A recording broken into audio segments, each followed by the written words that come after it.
बोलिए देवादिदेव 1008 पार्श्वनाथ भगवान की जय जय जय। श्रवण संस्कृति के उन्नायक प्रातः स्मरणीय आचार्य भगवंत विद्यासागर जी महामुनिराज की जय जय जय। गुणायतन प्रणेता शंका समाधान करता भावना योग प्रवर्तक तरुणाई के प्रखर वक्ता पूज्य मुनिवर श्री प्रमाण सागर जी महाराज की जय जय जय। प्रिय बंधुओं, तीर्थराज सम्मेद शिखर की तलहटी गुणायतन परिसर में आयोजित देश के सर्वाधिक लोकप्रिय कार्यक्रम शंका समाधान में आप सब यहाँ पर उपस्थित हैं। जो लोग यहाँ प्रत्यक्ष में उपस्थित हैं और देश विदेश से वो सभी लोग जो कि पारस चैनल, जिनवाणी चैनल एवं प्रामाणिक ऐप के माध्यम से इस कार्यक्रम का सीधा प्रसारण देख सुन व आनंद ले रहे हैं, उन सभी की ओर से मैं पूज्य श्री के चरणों में वंदन करता हूं और श्री सेवायतन और गुणायतन परिवार की ओर से उनका हार्दिक हार्दिक अभिनंदन करता हूं। बंधुओं, ये कार्यक्रम प्रारंभ हो उसके पूर्व अपन चलते हैं पूज्य श्री के चरणों में प्रतिदिन की भांति आशीर्वाद के लिए निवेदन करेंगे और नमोस्तु निवेदित करेंगे। भो स्वामी नमोस्तु नमोस्तु नमोस्तु।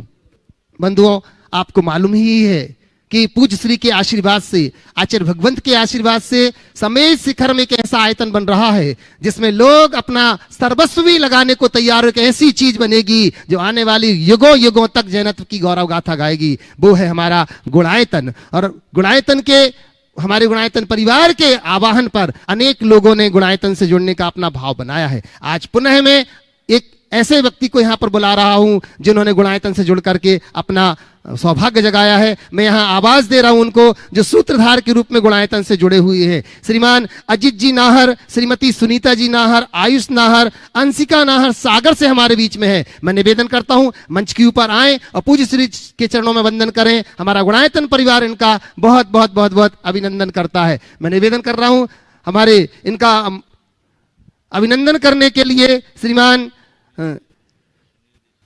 सुनील जी सीएफओ हमारे बीच में है। मैं निवेदन करता हूं कृपया आइएगा। और साथ ही साथ मैं निवेदन करता हूं कला जी कासलीवाल, सुरेंद्र जी कासलीवाल हमारे बीच में यहां पर हैं जयपुर से। सुनील जी के साथ मैं निवेदन करता हूं महावीर जी भी कृपया यहां पर आइएगा।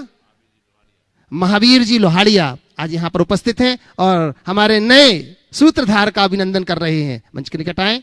बहुत बढ़िया, जोरदार जोरदार तालियों के साथ हम उनका अभिनंदन करते हैं।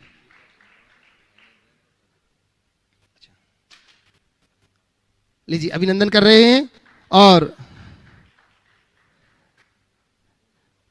जोरदार जोरदार तालियों के साथ अभिनंदन। और अब मैं निवेदन करता हूं कला जी कासलीवाल और सुरेंद्र जी हमारे बीच में हैं, कृपया आए और इनका अभिनंदन करने के लिए मैं एनएल जैन साहब से निवेदन करता हूं कृपया यहाँ आए। साथ ही साथ गुणायतन मंत्री हमारी चंद्रकला जी पाटनी, उनसे निवेदन करता हूं कृपया आइएगा और इनका अभिनंदन करेंगे। जोरदार तालियों के साथ अभिनंदन करें। बंधुओं, ये हमारे जयपुर के वैद्यों में जो सर्वश्रेष्ठ हैं ऐसे सुशील जी वैद्य की सुपुत्री हमारे बीच में यहाँ पर उपस्थित है डॉक्टर कला जी कासलीवाल, जिन्होंने एनएल जैन साहब से निवेदन करता हूं कि सुरेंद्र जी कासलीवाल का अभिनंदन करने के लिए आप यहां रहेंगे। बंधुओं, कला जी जो कि अनेक साधु संघों में जाकर के जिन्होंने अनेक व्यक्तियों को अपनी औषधि के माध्यम से उन्हें आरोग्यता की ओर लेकर के गई हैं, उनके लिए जोरदार जोरदार तालियों के साथ अभिनंदन। एनएल जैन साहब भी यहां पर आ रहे हैं। बंधुओं, न जाने कितने लोग ऐसे हैं जो मन में भाव बना करके संजोए हैं कि हमें गुणायतन जाना है, गुणायतन जाना है। बंधुओं, जब लोग सम्मेद शिखर की यात्रा करने के लिए आएंगे और गुणायतन के दर्शन करके मानेंगे कि वास्तव में सम्मेद शिखर से कैसे भगवान ने मोक्ष की प्राप्ति की, कैसे पंच कल्याणक हुए, कैसा समोषण लगा होगा, वो साक्षात जीवंत रूप में अपने को देखने को मिलेगा। यहाँ गुणायतन में वो एक ही आयतन होगा विश्व का, वो होगा गुणायतन, जहां साक्षात समोषण के दर्शन हमें होंगे। कैसी दिव्य ध्वनि खिरती है, कैसे लोग प्रश्न करते हैं, ये सब कुछ देखने को मिलेगा अपने को गुणायतन में। बंधुओं, आइएगा, वो दिन दूर नहीं है जब गुणायतन के इस पंचायतन शैली के मंदिर का पंच कल्याणक प्रतिष्ठा महोत्सव होगी और हम सब इसके साक्षी होंगे। तो लीजिएगा, वह मैं प्रथम प्रश्न के लिए यहां पर बड़े सम्मान के साथ आवाज दे रहा हूं। हमारे बीच में कीर्ति जी मृणाल जी मेट्रो दिल्ली से हमारे बीच में है, कृपया आइएगा और प्रथम प्रश्न अपना रख रहे हैं कीर्ति मृणाल जी मेट्रो दिल्ली। नमोस्तु गुरुदेव। भावात्मक चरित्र और भावात्मक चिंतन एक साधक के लिए और एक सम्यक दृष्टि के लिए अनिवार्य है। तो गुरुदेव, हम इस शरीर के साधना के साथ इस साधना को अपने जीवन में कैसे लाएं और इस साधना के केंद्र बिंदु क्या होने चाहिए? भावात्मक चरित्र और भावात्मक चिंतन। बहुत अच्छी बात आपने कही, ये होना ही चाहिए। दरअसल कोई भी साधक है, यदि उसके भावों में साधना घटित नहीं हुई तो उसकी साधना का अर्थ नहीं। भाव शून्य क्रिया तो केवल द्रव्य क्रिया होती है, उसका हमें फल नहीं मिलता। इसलिए प्रत्येक साधक को हर पल अपने भावों की समीक्षा करनी चाहिए। जो मैं कर रहा हूँ उसमें मेरे भाव प्राण जुड़े हैं या नहीं, और अपने अंदर भावनाएं भानी चाहिए। हम भावना जितनी अधिक प्रबलता से भाते हैं, हमारे अंदर का चिंतन उतना परिष्कृत होता है, और चिंतन जितना परिष्कृत होता है, चरित्र उतना ही निखरता है। इसलिए हमें उत्तरोत्तर अपनी भावनाओं को गहरी बनानी चाहिए।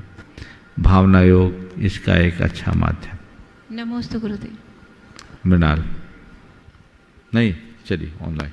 महाराज श्री, परोक्ष रूप से जो लोग आपके चरणों में वंदन करके अपनी जिज्ञासाओं को रख रहे हैं, फरीदाबाद से स्वराज जैन आपके चरणों में वंदन करते हुए पूछना चाह रहे हैं महाराज श्री, जब हम प्रतिमा जी का मंजन करते हैं तो वो लौंग के चूरे से या कि रीठे के पानी से कर सकती हैं।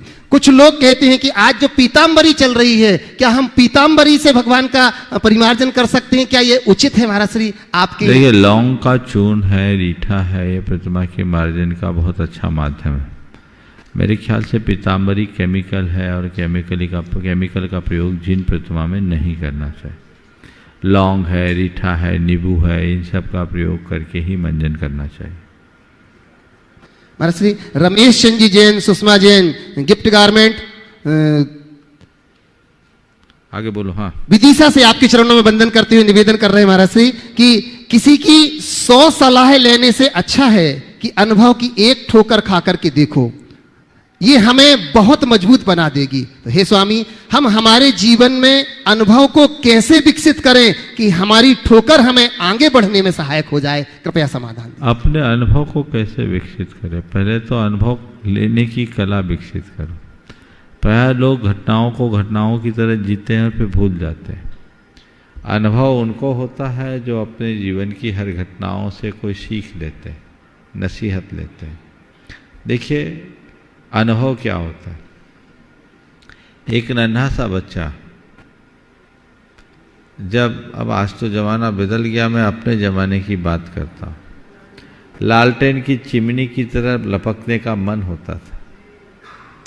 बड़े मना करे पर बच्चा मानने को तैयार नहीं, और बार बार लालटेन की चिमनी छूने के लिए लपकता है। लेकिन एक बार उससे जैसे हाथ चिकता है, अनुभव हो जाता है, दोबारा कहे कि तुम उसे छुओ तो बोलेगा नहीं, ताता है ना, ताता है। ये अनुभव है। जीवन में घटित प्रसंगों को जो अपने हृदय में अवधारित रखते हुए उससे नसीहत लेता है, उस व्यक्ति के हृदय में अनुभव का खजाना होता है। 3 तरह के लोग इस दुनिया में होते हैं। कुछ लोग वे होते हैं जैसे किसी ने फूल को सूंघा और फेंक दिया, दूसरे ने फूलों की माला गुथी और कुछ देर पहन लिया, पर तीसरे ने उन फूलों का एसेंस निकाला और एक शीशी में भरकर अपने जेब में रख लिया। फूलों को सूंघ करके छोड़ने वाले लोग दुनिया में ज़्यादा हैं। जीवन में घटित घटनाओं को जीते और भूल जाते हैं। कुछ लोग होते हैं जो स्मृतियों की माला बनाकर कुछ दिनों तक अपने गले में डाले रहते हैं, यानी उनको कुछ स्मृतियाँ रहती है पर उसकी सीख नहीं। पर बिरले लोग होते हैं जो हर घटना को निचोड़ कर उसका रस अपने पास रखते हैं और जीवन भर उसके अनुभव का लाभ लेते हैं। तो घटनाओं का निचोड़ लीजिए। अनुभव के लिए 4 स्तर पर काम करना चाहिए। पहले अपने जीवन में घटित प्रसंगों की समीक्षा कर उससे नसीहत लेना। दूसरा, अनुभवी लोगों के संपर्क में रख करके उनके अनुभवों का पाठ पढ़ना। तीसरा, ऐसे लोगों का चरित्र पढ़ना जिनके अनुभव अच्छे हैं। और चौथा, अपनी जिज्ञासु वृत्ति को बनाए रखना, हर किसी से सीखने का आदी और अभ्यासी बनना। जिस मनुष्य में ये चारों गुण आते हैं वो व्यक्ति अनुभव का भंडार होता है, उसके लिए फिर किसी प्रकार की कमी या परेशानी नहीं होती। कविता जी ताराचंद जी बेंगलोर से नमोस्तु निवेदित करती हुई कह रही हैं, महाराज श्री पूछ रही हैं कि श्री जी की शोभा यात्रा हमें कैसी निकालनी चाहिए, क्योंकि वर्तमान में देखा जाता है महावीर जयंती आदि अनेक अवसरों पर जब शोभा यात्रा निकलती है उसमें वाहन रैली आदि होती है या कि रास्ते में मिष्ठान या पानी आनी का जो लोग सेवन करते हैं। ये कैसी शोभा यात्रा हो जिससे कि जिन धर्म की प्रभावना भी हो सके, आपके मुखारबिंद से मार्गदर्शन मिले तो सभी लोगों के लिए उचित होगा। देखिए, एक जमाने में पूरे देश में शोभा यात्रा जैनियों से सीखा जाता था। लोग कहते थे जैनियों की शोभा यात्रा बड़ी भव्य होती है, देखने लायक होती है, और सभी समुदाय के लोग उस शोभा यात्रा को देखते थे, बड़ा उल्लास उमंग होता। आजकल दिनों दिन आप लोगों के बढ़ते हुए प्रमाद के कारण उसकी गरिमा कम हो रही है। शोभा यात्रा भगवान का श्री विहार है, समोसरण की यात्रा है। कायदे से जब भी भगवान का श्री विहार करो, हमने बचपन में देखा है सबसे आगे धर्म चक्र चलता, धूप घट चलता, बद दंड लिए लोग चलते, ध्वजाएं लिए हुए लोग चलते, पंक्तिबद्ध होकर के चलते और जयकारों के साथ भजन गीत नृत्य आनंद के साथ सबसे अंत में भगवान जी श्री रथ पर अथवा पालकी पर विराजमान होते थे। लोग नंगे पैर चलते थे। आजकल ये सब चीज़ें खत्म हो गई।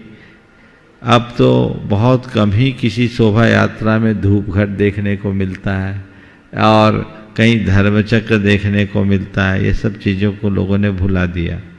समोसरण में जो प्रतीक बताए हैं भगवान के विहार के, उनको रखना चाहिए। अष्टमंगल द्रव्य होना चाहिए, धूप घट होना चाहिए, आपके जाकर के धर्मचक्र सबसे आगे होना चाहिए, और स्त्री पुरुषों को देवी देवता का रूप धारण करके नृत्य गान करते हुए भव्यता के साथ भगवान की शोभा यात्रा निकालनी चाहिए। क्योंकि इस शोभा यात्रा में प्रभावना भी है तो कुछ ऐसी झांकियाँ भी उसमें रखनी चाहिए जिसमें देखकर लोग जैन धर्म की कुछ प्रेरणा ले सके अथवा समसामयिक विषयों के ऊपर उन्हें कुछ संदेश मिल सके। इस तरह से शोभा यात्रा करना उत्तम होगा। लेकिन वर्तमान में शोभा यात्राओं के प्रति लोगों का रुझान कम हो गया है। प्राय लोग जूता चप्पल पहने चलते हैं, खाते पीते चलते हैं, और जब घर के पास भगवान आते हैं तब सम्मिलित हो जाते हैं, बाकी आगे पीछे हो जाते। ये चीज़ें ठीक नहीं हैं। रथ यात्रा धर्म प्रभावना का एक बहुत बड़ा अंग है और हमें उसी उत्साह के साथ उसमें सम्मिलित होना चाहिए। मीना जी चौधरी जोधपुर से महाराज श्री के चरणों में नमोस्तु निवेदित करती हुई कह रही महाराज श्री कि ताने देना आधुनिक समय का सबसे खतरनाक हथियार है जिसका असर सीधे व्यक्ति की आत्मा पर पड़ता है। तो महाराज श्री हमें इस आदत से कैसे बचना चाहिए, कृपया समाधान कीजिए। अरे कोई ताना दे रहा है तो देने दो, तुम बाना जोड़ दो, ताना बाना हो जाएगा, ताना बाना में काम हो जाएगा। कोई ताना दे और तुम बाना जोड़ो, यानी उसके ताने को अपने लिए एक सकारात्मक प्रेरणा का आधार बना लो। ताना दो अर्थ में दिया जाता है, या तो आपको कमतर आंका जाता है या आपकी किसी अच्छाई को अलग तरीके से प्रस्तुत किया जाता है। तो अगर कोई तुम्हारे लिए कमतर आंक रहा है तो अपने मन में तय करो कि मुझे अपने आप को और बेहतर बनाना है, और अच्छाई को नज़रअंदाज कर रहा है तो ये सोचो अच्छा है, इससे कम से कम अभिमान तो नहीं पलेगा। यदि ये आपने अपने अंदर विकसित कर लिया तो ताने के साथ बाना जुड़ गया, फिर ताना और बाना जुड़ जाएगा तो अच्छा ही कुछ बुनेगा, बिगड़ेगा नहीं। हमें इस तरफ ध्यान देना चाहिए। खुद के ताना देने की आदत से हम कैसे बचें, ये भी एक अहम प्रश्न है। हम खुद ताना देने से कैसे बचें, तो उसके संदर्भ में मैं यही कहूँगा कि जब कभी किसी को ताना देने का मौका आए, आप तुरंत एहसास होते ही 9 बार भगवान का नाम लो, नमोकार जपो और अपनी निंदा ग्रह करो, खुद को दंडित करो कि दोबारा मैं ताना नहीं दूंगा, और बन सके तो सामने वाले से क्षमा याचना कर लो। यदि उस वक्त ये संभव नहीं है तो शाम के समय खालीपन में बैठें और विचार करें कि आज मैंने किसको किसको ताना दिया। हृदय से उसको धिक्कारे, अपने मन को धिक्कारे कि मैंने ये गलत किया, और सामने वाले से क्षमा मांगे, और हो सके तो फ़ोन करके उससे कहें कि आज मैंने आपसे जो कहा, मजाक में कहा, मेरा ऐसा इरादा नहीं था, अगर आपको चोट पहुंचा हो तो क्षमा करें। अगर इस तरह की प्रक्रिया आपने करनी शुरू कर दी तो मैं मानता हूँ बहुत जल्दी इस बुराई से बच सकते हैं। लेकिन जिनको ताना देने में ही रस आता है, उनसे उम्मीद नहीं की जा सकती कि कभी ये छोड़ सकते हैं। गुणमाला रमेश जी काला हैदराबाद से नमोस्तु करते हुए कह रहे हैं, गुरुजी बीतरागी से राग कैसे करें और द्वेष से राग से अपनी आत्मरक्षा कैसे करें? राग द्वेष से अपनी आत्मरक्षा कैसे करें और बीतरागी से राग कैसे करें? कृपया मार्गदर्शन। बीतरागी से राग कैसे करें? कुछ न करे, विषयों का राग घटा दो तो बीतरागी का राग अपने आप बढ़ जाएगा। बीतरागी से राग रखो बीत राग बनने के लिए, वित्त राग के लिए नहीं। और राग देश का प्रभाव हम पर कम पड़े उसके लिए सतत जागरूकता रखें, अपने चित्त में आध्यात्मिक प्रेरणा जगाएं और अपनी निंदा ग्रह करें ताकि राग देश से बचा जा सके। सुभाष जैन जोधपुर से नमोस्तु करते हुए कह रहे हैं, गुरुदेव जिज्ञासा यह है कि पलटकर जवाब देना बेशक गलत बात है, लेकिन सुनते ही रहो तो लोग बोलने की हदें भूल जाते हैं। तो महाराज श्री हमें ऐसे क्या करना चाहिए, कृपया समाधान दीजिए। पलटकर जवाब देना बेशक गलत बात है, लेकिन सुनते ही रहो तो लोग हदें भूल जाते हैं। वो अपने हदें भूल रहे हैं, आप अपने हद को बनाए रखो। पलटकर जवाब न देना मेरी हद है तो मुझे चाहिए कि मैं उसमें टिका रहूं। लोग बोल करके अपने हदें भूल रहे हैं, भूलने दीजिए ना। वो भूल कर रहे हैं, मैं क्यों भूलूं? वो भूल रहा, मैं भी भूल जाऊं तो मुझ में और उसमें अंतर क्या? बोलने दो जितना बोलता है। अपने आप को अगर ताकतवर बनाए रखना चाहते हो तो प्रतिवाद मत करो, प्रतिकार मत करो। जो बोल रहा है सुन के अनसुना कर दो, थोड़ी देर बाद उसकी भड़ास निकलेगी, सब ठीक हो जाएगा। और तुमने भी उसकी तरह अपने आप को बहा दिया तो खेल तो खराब होगा ही। तो उस समय चुपचाप रहने में शांति है। एक बार एक बहन जी ने सवाल किया था, यहाँ बहुत पुरानी बात है, कि महाराज जी वो रोज़ दफ्तर से आते हैं और बड़ी उल्टी सीधी बातें बोलते हैं। अभी तक तो मैं चुपचाप रहती थी, अब मैं भी कुछ ना कुछ बोल देती हूँ। आप ही बताइए महाराज जी, कहाँ तक सहन करूँ मैं भी ये सब? क्या मेरा ये करना ठीक है? मैंने पूछा, ये बताओ, जब तुम्हारे पति तुम्हें उल बकते थे और तुम कोई जवाब नहीं देती थी तो क्या होता था? बोला थोड़ी देर में मामला ठंडा हो जाता था। और जब तुम जवाब देने लगी तो क्या होता है? बोले रात भर शीत युद्ध जारी रहता है। तो हम बोले अब तुम तय करो, जवाब न देकर मामला को ठंडा करना ठीक है या जवाब देकर बात को बवाल बनाना ठीक है? जवाब न देना भी लाजवाब है, इस बात को कभी भूलना मत। इसलिए सामने वाला अपनी हदें खो दे, हम अपनी हद में बने रहें। संस्कार जैन ईश्वरवारा से नमोस्तु करते हुए कह रहे हैं, गुरुदेव आत्मा का ज्ञान तो सबको शास्त्र के माध्यम से हो जाता है, पर ध्यान कैसे करें मुनिवर? और मुनि बनने के लिए भावना प्रबल हो पर मार्ग से भटकने का डर हो तो क्या करें? देखिए, आत्मा का ज्ञान शास्त्रों से हो जाए, पर ध्यान कैसे करें? ध्यान के लिए अभ्यास चाहिए। धीरे धीरे अभ्यास करने से ध्यान होता है, और ध्यान के लिए भावना से ध्यान ज़्यादा फलती है। मुनि बनने का भाव बहुत उत्तम भाव है, और मार्ग से भटकने का डर भी बुरा नहीं है। लेकिन यदि वैराग्य प्रबल हो तो सब कुछ ठीक हो जाता है। ठान लो रोज, मुझे मुनि बनना है, मुझे मुनि बनना है, मुझे मुनि बनना है। एक ही धुन अपने हृदय में जगाओ, मुझे मुनि बनना है, मुझे मुनि बनना है, मुझे बनना है, मुनि बनना है। यह धुन अंदर में बनी रहेगी तो भावना एक दिन साकार होगी और मुनि बनने का रास्ता अपने आप खुल जाएगा। नितिन जैन बिनौली बागपत से नमोस्तु निवेदित करते हुए कह रहे हैं, महाराज श्री किसी ने बिल्कुल सच ही कहा है कि शराब पीने से स्वास्थ्य खराब होता है, यह सबको पता है, फिर भी लोग पीते हैं। और मेहनत करने से सफलता मिलती है, यह भी सबको पता है, फिर भी कुछ लोग मेहनत क्यों नहीं करते? कृपया समाधान कीजिए। बिल्कुल सही बात है। शराब पीने से शराब स्वास्थ्य खराब होता, फिर भी लोग पीते हैं। और मेहनत करने से ही सफलता मिलती, फिर भी लोग मेहनत से दूर क्यों भागते हैं? ऐसा क्यों है? मैं इस संदर्भ में इतना ही कहूँगा कि ऐसा उन्हीं लोगों के जीवन में होता है जिन्हें शराब का मज़ा दिखता है, मेहनत का फल नहीं दिखता। जिस दिन शराब के मज़ा की तरह मेहनत का फल दिखने लगेगा तो फिर तुम्हारे लिए कोई रोक नहीं सकता। मेहनत के परिणाम को सामने देखो और देखो कि जो कुछ भी हासिल होता है वो मेहनत से ही होता है।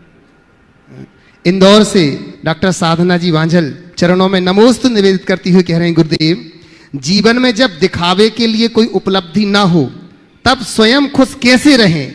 कृपया मार्गदर्शन दें। दिखावे के लिए कोई उपलब्धि ना हो तो स्वयं खुश कैसे रहें, है ना? अपने आप को देख लो, खुशी खुशी रहेगी। दूसरों को देखोगे तो दिखाने की बात होगी, कभी खुशी नहीं हो सकोगे। तो स्वयं को खुश रखना चाहते हो तो अपने आप को देखो ना। मैं अपने आप में परिपूर्ण हूँ, मुझ में क्या कमी है? अपने आप की तुलना किसी और से मत करो। प्रकृति ने हर प्राणी को अतुल बना के छोड़ा है, तो वो अतुलता हमारे अंदर आए और हम अपने जीवन को आगे बढ़ा सकें। प्रत्यक्ष को बुलाओ फटाफट। प्रत्यक्ष रूप में मैं प्रथम प्रश्न के लिए यहाँ आवाज दे रहा हूँ। रागांश मनोज जी जैन, पंचम नगर, ललितपुर से। प्रमाण सागर जी, श्री प्रमाण सागर जी सेवा संघ से। और तैयार रहेंगे चौधरी सुनील जी, अनीता जी जैन, पटेरा, कुंडलपुर से। तरुणाई के प्रखर वक्ता, गौशाला के तारणहार, युवाओं के मन मस्तिष्क में उठ रही ज्वलन शंकाओं को चुटकियों में समाधान करने वाले प्रेरणा स्रोत मुनि श्री प्रमाण सागर जी महाराज के चरणों में मन वचन काय से कोटिचर नमोस्तु नमोस्तु। जल्दी। मेरी शंका यह है गुरुदेव की, अन्य क्षेत्रे कृतम पापम पुण्य क्षेत्रे विनश्यति, पुण्य क्षेत्रे कृतम पापम वज्र लेपो विनश्यति, वज्र लेपो भविष्यति।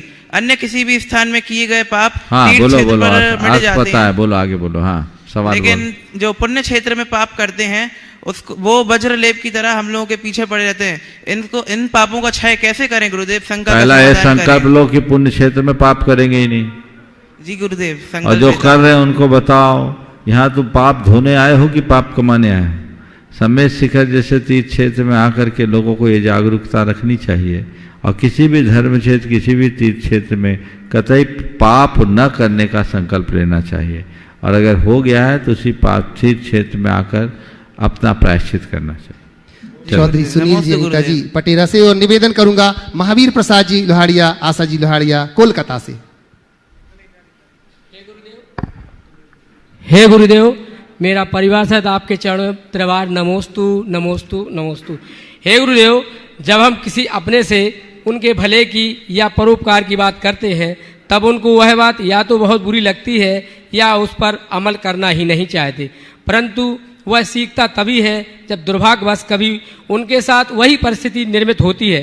तो ऐसे में हमारा उसे उचित सलाह देने का तात्पर्य क्या है? गुरु मार्गदर्शन करें। देखो, सलाह उसी को दो जो मांगे। बिना मांगे सलाह दोगे तो अच्छी सलाह का भी कोई अर्थ नहीं होता। इसलिए हमें उन्हीं को सीख देना चाहिए जो सीख लेने को तैयार है, नहीं तो उनको उनके हाल पर छोड़ दो। नमोस्तु गुरु। महावीर प्रसाद जी, आशा जी लोहाड़िया, कोलकाता से। और इसी के साथ निवेदन करूंगा परी गोयल, जयपुर से। मुनिश्री, कोटि कोटि नमन। संस्कृत का विशेष ज्ञान ना होने पर भी संस्कृत के स्तोत्र का स्वाध्याय या पाठन करते हैं जिसका अर्थ समझ में नहीं आता।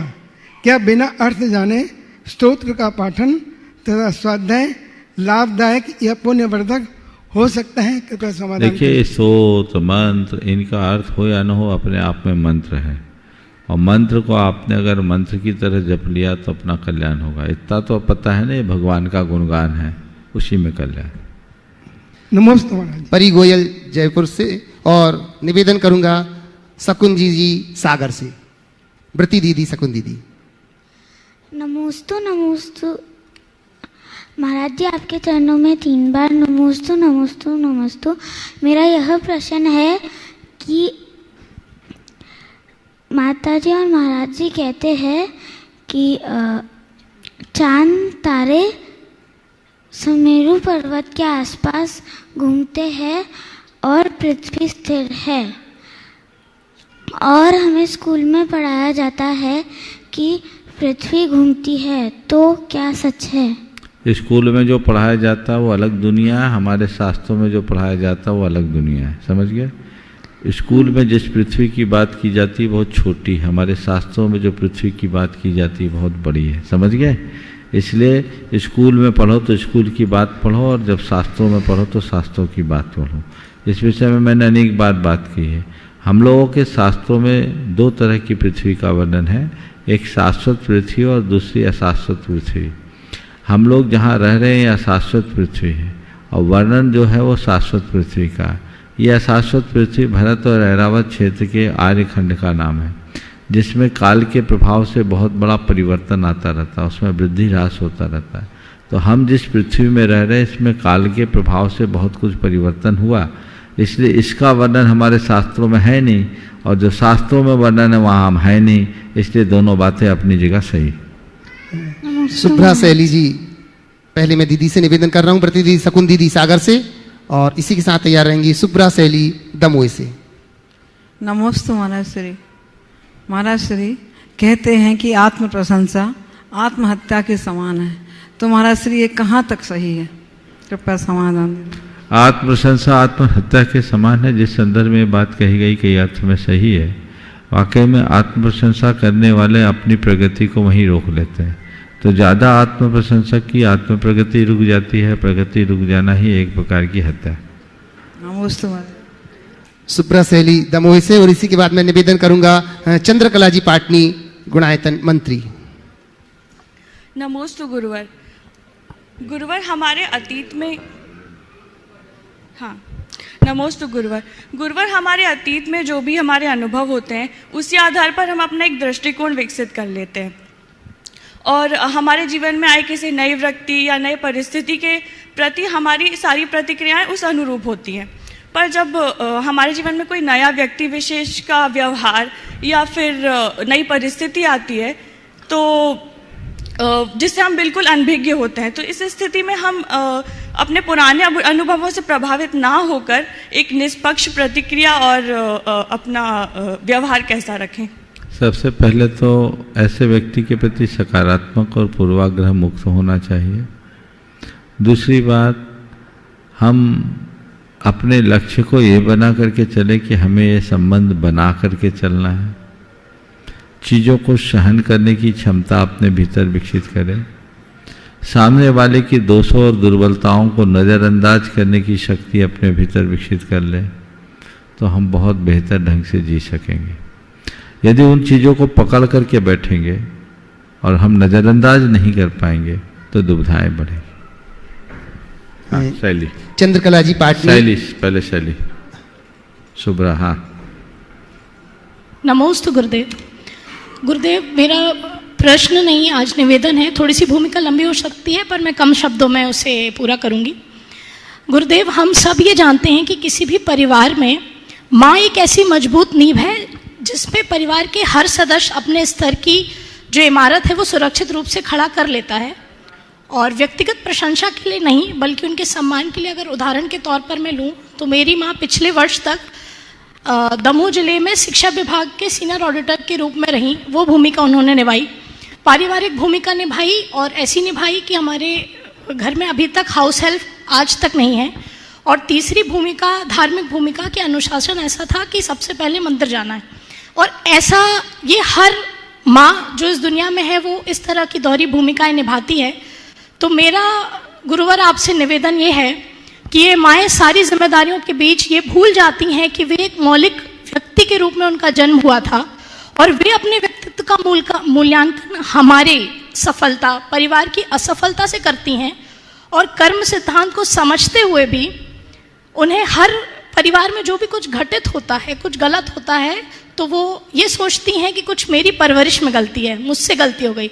तो गुरुदेव मेरा निवेदन ये है कि विश्व की सभी माँओं को आप ऐसा कुछ मूल मंत्र दें कि सारी व्यस्तताओं, सारी जिम्मेदारियों, जीवन के हर पड़ाव के बीच में वे ये याद रखें और उन्हें ये एहसास रहे कि उनका जन्म भी एक मौलिक व्यक्ति के रूप में हुआ और वे आत्मा हैं जो परमात्मा बन सकती है।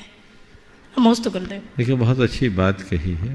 माँ होती है और माँ ममता की मूरत होती है, और जहाँ ममत्व होता है वहाँ ये सब दुर्बलताएं आती है। यदि किसी माँ के द्वारा ये सब कहा जा रहा है या दिख रहा है तो माँ नहीं कर रही है, उसकी ममता उसे प्रेरित कर रही है। पर ये सब चीज़ें बहुत आसानी से दूर हो सकती है यदि इसके साथ साथ तत्व ज्ञान रखा जाए।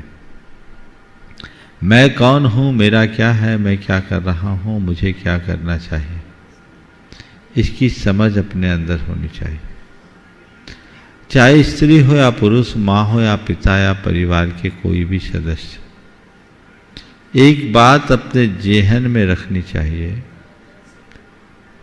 कि मैं किसी का कर्ता नहीं हूँ, मैं निमित्त मात्र हूँ, मैं कार्य का घटक हूँ, जनक नहीं हूँ।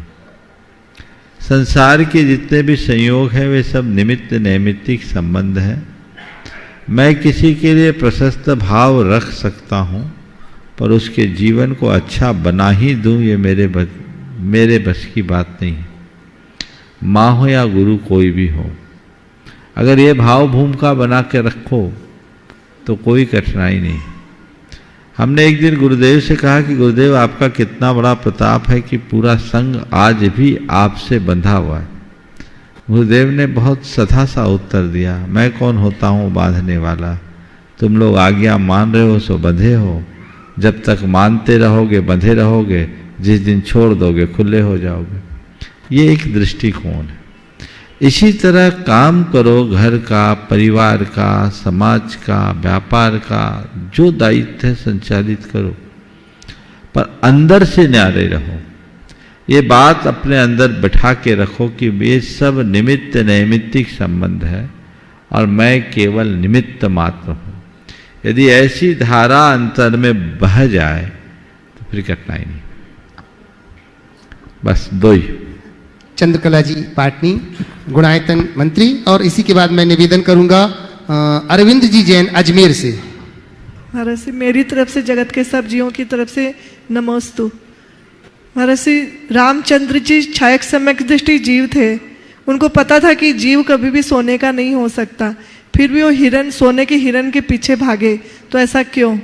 देखो, इसमें मुझे एक प्रतीक दिखता है। बिल्कुल सही है कि मालूम है हिरण तो सोने का नहीं होता, पर मुझे एक कहानी में एक प्रतीक दिखता है, मृग और स्वर्ण। मृग चंचलता का द्योतक है और स्वर्ण संपत्ति का। तो शायद आज का संसार स्वर्ण संपत्ति रूप, चंचल संपत्ति रूप मृग के पीछे भाग रहा है, और जब वो मृग के पीछे भागता है तो उसके भीतर की शांति की सीता का दुरभिमानी रावण हरण कर लेता है। यदि ऐसा अर्थ निकाल करके देखें तो मुझे ज़्यादा सुसंगत दिखता है।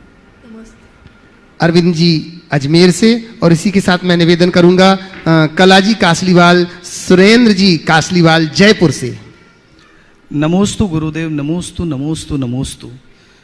गुरुदेव, मेरा प्रश्न है, माता पिता अपने संतान के प्रति तो सारे दायित्व निभाते हैं, चाहे वो कैसे भी हों, पर संतान बड़ी होने के बाद ये क्यों भूल जाती है कि उसके कुछ दायित्व है माता पिता के प्रति, वो उसको याद क्यों नहीं रहते हैं?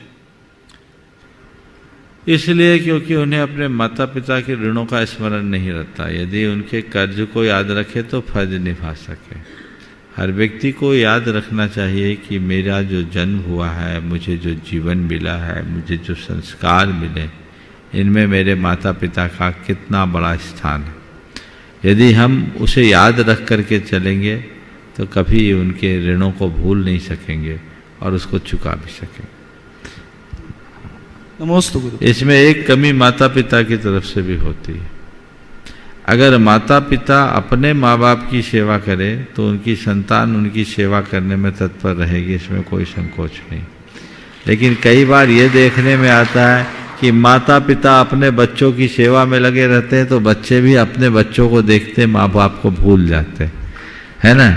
इसलिए एक बार मैंने कहा था कि यदि तुम श्रवण कुमार की माँ बनना चाहते हो तो अपने पति को श्रवण कुमार बना दो, तब तुम्हारा बेटा भी श्रवण कुमार बन पाएगा।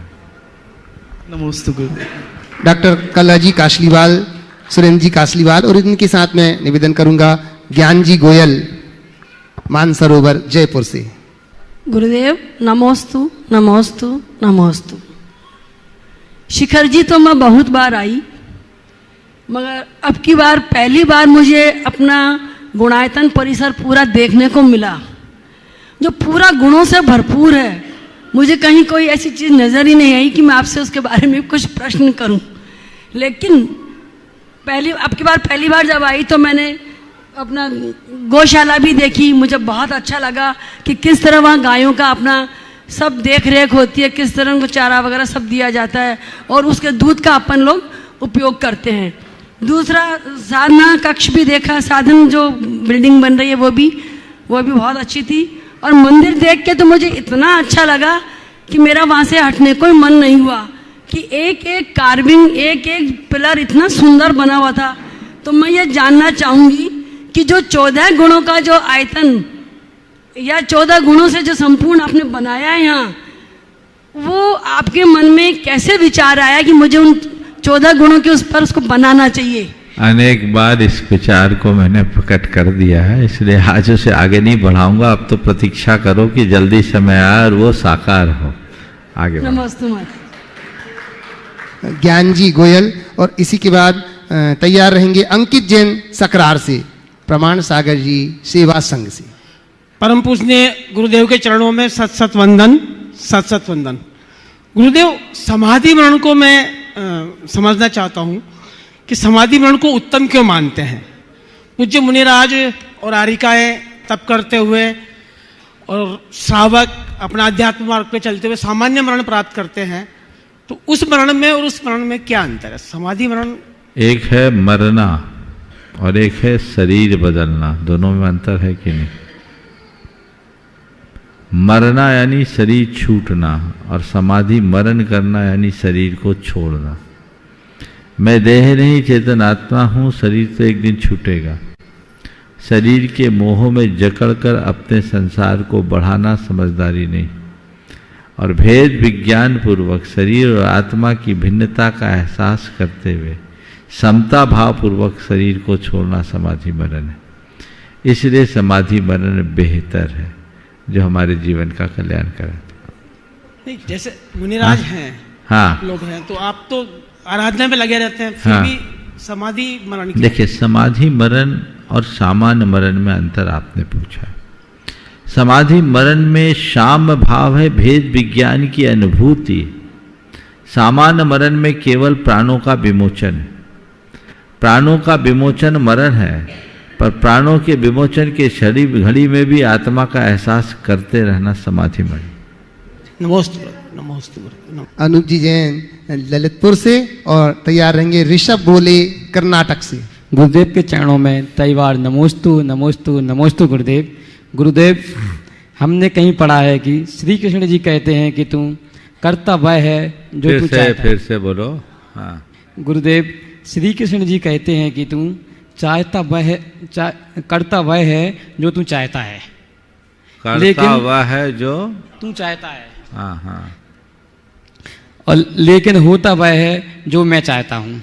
इसीलिए तू वह कर जो मैं चाहता हूँ, अंत में वही होगा जो तू चाहता है। गुरुदेव, आज के समय में हम कैसे पहचाने कि भगवान हमसे क्या करवाना चाहता है, ताकि हम उसी मार्ग पर चलें, ताकि वह जो हम चाहते हैं वही हो। देखिए, जो वाक्य है जिस संदर्भ में कहा गया है, दार्शनिक दृष्टि से इसे थोड़ा अलग रखते हुए मैं पहले इसी वाक्य की व्याख्या करता हूँ। श्री कृष्ण कहते हैं कि तू करता वही है जो तू चाहता है, और होता वही है जो मैं चाहता हूँ। इसलिए तू वही कर जो मैं चाहता हूँ, है ना? और वही होगा वही जो तू चाहता है। ये जो एक वाक्य है, इस वाक्य का अगर हम प्रयोग आध्यात्मिक अर्थ में करें तो अपने अहंकार की मुक्ति का ये आधार बन सकता है। इससे हम अपनी इच्छा का विसर्जन कर सकते हैं। भगवान क्या चाहता है मुझे पता नहीं, लेकिन जो हो रहा है उसे मैं चाहने लगूं और उसे प्रभु इच्छा मान लूं तो सब हो जाएगा। एक व्यक्ति बहुत परेशान था और वेदांती थे, मेरे पास आए। उन्होंने मुझसे कहा कि महाराज बड़ी बड़ी विपत्तियां आ रही है, मैं क्या करूं? तो मैंने सोचा अब इन्हें क्या समझाऊं, जैन कर्म सिद्धांत तो ये जानेगा नहीं। मैंने कहा देख भाई, प्रभु इच्छा मानकर सब स्वीकार ले। आकुलता से बचने का तो यही उपाय। उस व्यक्ति को बात जम गई। 15 रोज बाद हुआ है, बोला महाराज जी आपने तो जादू कर दिया। मैंने कहा कौन सा जादू है, मेरे को जादू वादू तो जानता नहीं। बोला आपके इस एक वाक्य ने मेरे चिंतन की दिशा बदल दी। अब मेरे सामने कुछ भी घटता है उल्टा सीधा तो मैं ही मानता, चलो यही भगवान की इच्छा है। मन को स्वीकार लिया। अब रहा अगर हम इसे दार्शनिक दृष्टि से और जैन धर्म के संदर्भ में इस पर विचार करें तो जैन दर्शन कहता है भगवान करता है पर वो कोई बाहर का भगवान नहीं, तेरे भीतर का भगवान करता है। तुझसे पृथक कोई ऐसा भगवान नहीं जो तेरा करता हो, जो तेरा नियंता हो, जो तुझे पुरस्कृत या दंडित करता हो, जिसके सहारे तेरा संपोषण या संहार होता हो, जो तेरे उत्थान पतन का कारण हो।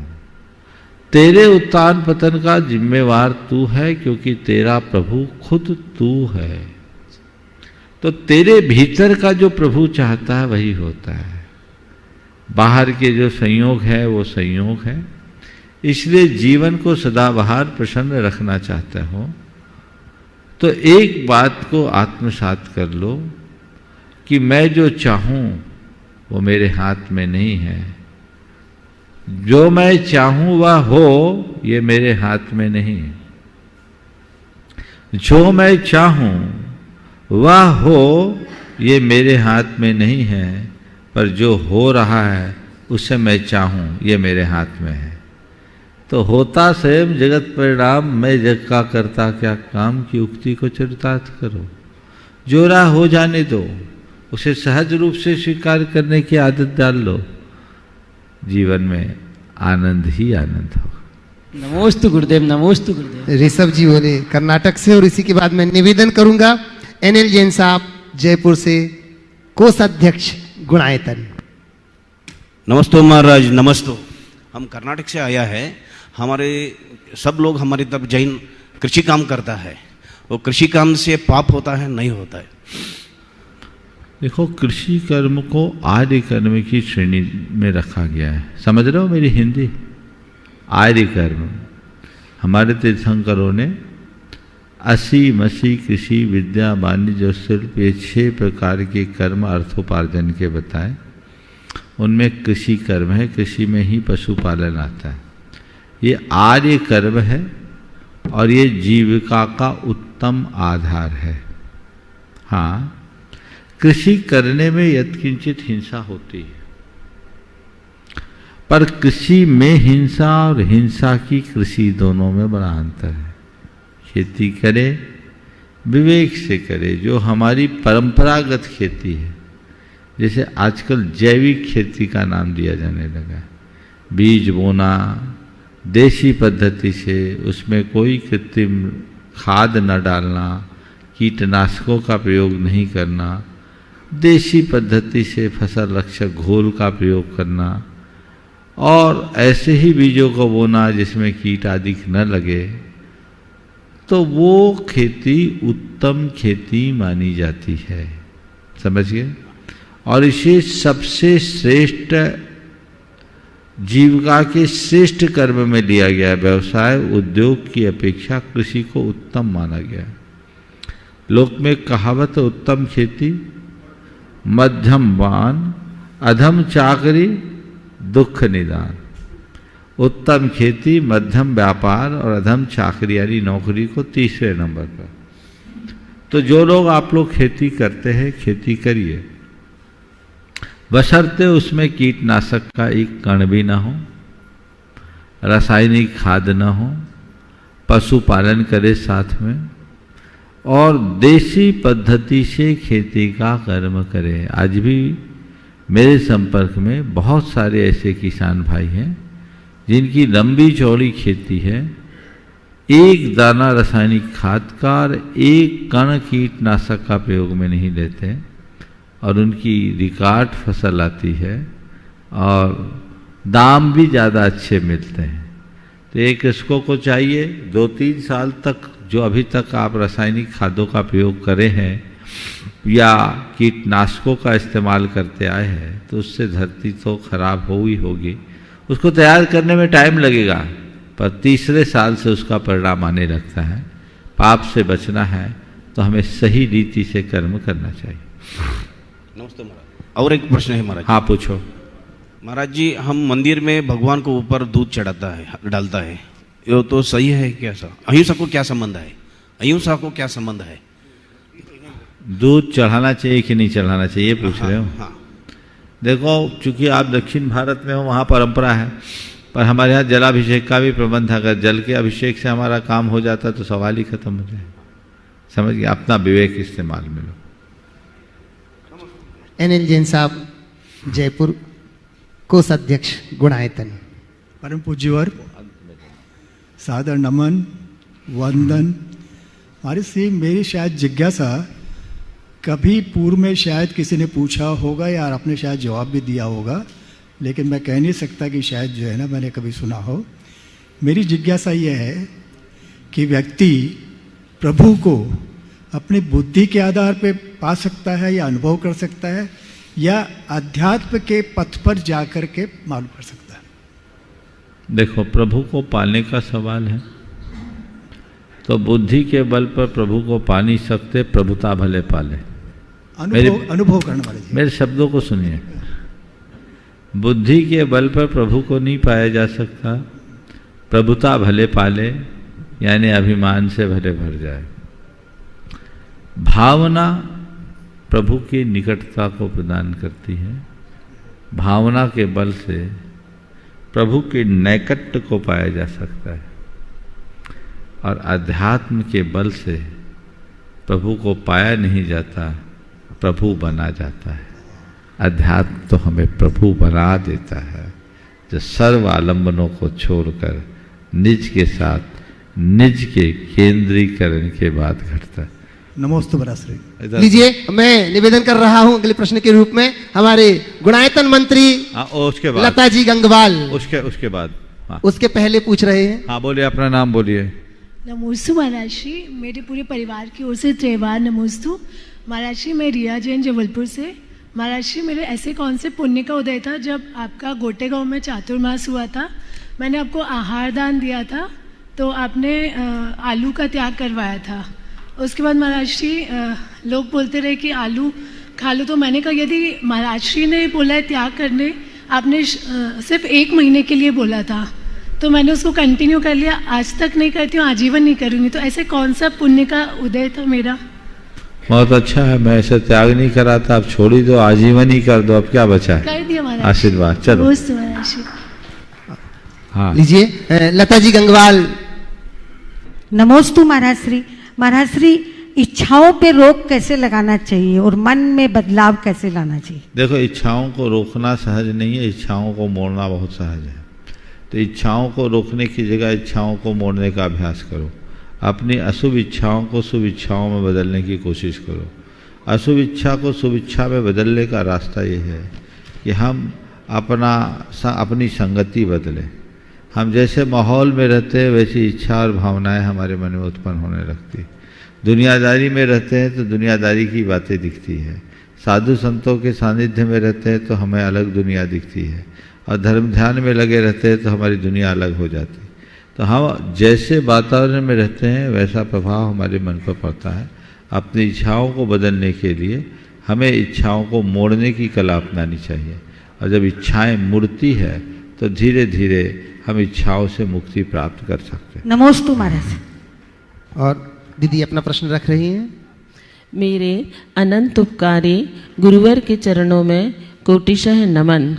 गुरुजी, आजकल एक बीमारी चली है, फैटी लीवर बीमारी चली है। तो उसमें क्या होता है, लास्ट स्टेज में लीवर भस्ट हो जाता है और फिर उस व्यक्ति की मौत हो जाती है। तो वो उसका एक मेन रीज़न ये है कि आजकल जो बच्चे हैं ना, जो बड़ी बड़ी कंपनियों में रहते हैं, तो उनके ऊपर काम का वर्कलोड इतना रहता है कि उनकी पूरी लाइफ स्टाइल बिल्कुल इम्बैलेंस रहती है। टाइम पे खाना नहीं, टाइम पे सोना नहीं, और इरेगुलर बिल्कुल उनका रूटीन रहता है। उसके कारण से बैठे बैठे काम कंप्यूटर पे। तो इस बारे में कोई सजेशन या कोई मार्गदर्शन हो जिससे वो बीमारी से भी बचे और अपना काम भी निकल सके। बात बिल्कुल सही है। भोजन करना है तो व्यक्ति को ऐसा भोजन करना चाहिए जो उनके स्वास्थ्य के अनुकूल हो, और जीवन शैली ऐसी अपनानी चाहिए जिससे तन स्वस्थ हो, मन मस्त हो और चेतना प्रशस्त हो। आजकल लोग व्यापार, व्यवसाय और अपने प्रोफेशनल लाइफ को इतना इम्पोर्टेंस देने लगे हैं कि अपने शरीर के प्रति उनकी जितनी जागरूकता होनी चाहिए वो नहीं। हालांकि एक वर्ग में तेजी से जागरूकता हो रही है, पर यह सब प्रायः 35-40 की उम्र पार करने के बाद आप जितने भी पार्क मिलेंगे उनमें जाकर सुबह से घूमने वाले को देखें तो ज़्यादातर सीनियर सिटीजन हों, कि गाड़ियाँ जब तक दचके नहीं खाती तब तक वर्कशॉप में नहीं जाती। अगर यौवन अवस्था से, जीवन के प्रारंभिक दौर से ऐसा करे तो लंबी आयु और निरोगी काया पा सकते हैं। ये बीमारियां कुछ ऐसी बीमारियां हैं जिनसे ग्रसित हो जाने के बाद पूरा जीवन बोझ बन जाता है, और कई लोग असमय में ही शरीर छोड़ने के कगार पर पहुंच जाते हैं। तो लोगों को चाहिए कि अपने खान पान पर संयम रखें। फास्ट फूड भी इसमें एक बड़ा कारण है, और लाइफ स्टाइल में बदलाव चाहिए। स्ट्रेस भी नहीं होना चाहिए। हालांकि शहरों में अब तो जिम वगैरह इसके कारण चालू हो गए, लोगों के लिए एक बड़ा अच्छा धंधा भी हो गया। लोग मोटी रकम देकर जिम जाते हैं। ये सब करने की ज़रूरत नहीं पड़ेगी अगर लोग पुरानी जीवन शैली को अपनाएं, खेले कूदे, फिजिकली एक्सरसाइज करे, मन में स्ट्रेस कम रखे, तो ये समस्याएं कम हो सकती है और इसके परिणाम भी अच्छे मिलेंगे। नमस्ते। नीरज जी जैन बरेली से, और इसी के बाद तैयार रहेंगे शोभेंद्र जैन ललितपुर। आप अपना नाम बोल दीजिए। नमोस्तु महाराज जी, मैं बांसवाड़ा राजस्थान से हूँ, कन्हैयालाल जैन। महाराज जी, हमने एक बार विधान करवाया था, उसमें चांदी के पुष्प हमने चढ़ाए, तो पंडित जी ने कहा कि ये भगवान का परिग्रह होता है। तो अगर चांदी के पुष्प चढ़ाने से भगवान को परिग्रह होता है तो अपन छत्र चढ़ाते हैं, उसमें भी परिग्रह होता है क्या? उन पंडित जी से पूछो कि चढ़ाने में क्या भगवान ने अपने पास रखा जो भगवान ये हमने तर्क किया, लेकिन उन्होंने हमको उल्टी तरह से समझा। तो ऐसे ही पंडित जी से बुलाया होगा, ऐसे पंडितों से दूर रहो। नमस्ते महाराज। नीरज जी जैन बरेली से, और शोभेंद्र जैन तैयार रहेंगे। हे स्वामी जी, सकल समाज बरेली का आपके चरणों में अनंत आनंद बार नमोस्तु नमोस्तु नमोस्तु। गुरुदेव, मेरी जो जिज्ञासा है वो कल के आपके दीक्षा दिवस के उपलक्ष्य में जो कल मैं सवाल नहीं पूछ पाया, तो गुरुदेव आपने आपकी वैराग की जो यात्रा जब प्रारंभ हुई, आपने बताया कि हम आचार्य भगवान के साथ में रहे, 9 महाराज जी और 4 एलक जी साथ में थे। तो गुरुदेव, आपके जीवन में सबसे बड़ा परिवर्तन आने, ब्रह्मचर्य व्रत लेने के बाद कौन से महाराज जी ने आपको सबसे ज्यादा प्रभावित किया आचार्य भगवान के अलावा? देखो, मेरे को अगर सबसे ज़्यादा निकटता मिली तो आचार्य श्री से मिली, और आचार्य महाराज का प्रभाव इतना प्रबल था कि फिर कोई दूसरा आ ही नहीं सका। यद्यपि मुझ पे सभी महाराजों की कृपा रहती थी, बड़े बड़े महाराज जितने थे उस समय, लेकिन मैं ये कह सकता हूँ कि मुझ पर केवल एक का ही प्रभाव है, सेवा मैंने सबकी की। समझ गए? नमोस्तु गुरु। शुभेंद्र जैन ललितपुर से। बोलो जल्दी। नमोस्तु महाराज श्री। महाराज श्री, मेरा प्रश्न है, मैंने कहीं एक लाइन पढ़ी थी कि इंटेंशन सही होगी तो टेंशन नहीं होगी। तो हम अपने जीवन में इंटेंशन को कैसे सही रखें कि हमें कभी टेंशन ही ना हो? कृपया मार्गदर्शन दें। इंटेंशन सही हो तो टेंशन नहीं है। आपने पूछा अपना इंटेंशन कैसे रहे कि रखें कि सही किसी रखें। कैसे रखें कि किसी को टेंशन ना हो। हमें खुद को भी टेंशन ना हो, क्योंकि मैं हमें सुधार रहा हूँ। अपना इंटेंशन ऐसा रखो कि किसी को टेंशन ना हो, तो खुद भी टेंशन से बचे रहोगे और औरों को भी टेंशन से बचा के रखोगे। हम जब दूसरों को टेंशन देने की आदत डालते हैं तब खुद भी टेंशन में आ जाते हैं। इस प्रकार आज के सत्र को परम पूज्य गुरुदेव के चरणों में नमन अर्पित करते हुए यहीं पर विराम। बोलिए परम पूज्य आचार्य गुरुवर श्री विद्यासागर जी महाराज।